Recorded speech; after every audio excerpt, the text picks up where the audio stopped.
அப்ப என்ன ஆத்தா என்ன ஒப்புக்குத்தானடி, பாறாங்கல்ல பெத்து புட்டா பாசம் ஏதடி.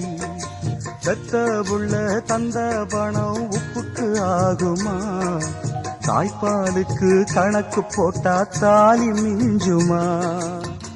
வாயக்கட்டி வளர்த்த புள்ள மல்லு கட்டி நிக்குதடி, வாங்கி தந்த காசுக்கெல்லாம் வட்டி கட்ட சொல்லுதடி. கோடு ஒண்ணு கிழிக்க வச்சு கும்மி அடிக்குது அம்மாடி. சம்சாரம் அது மின்சாரம், சம்சாரம் அது மின்சாரம்.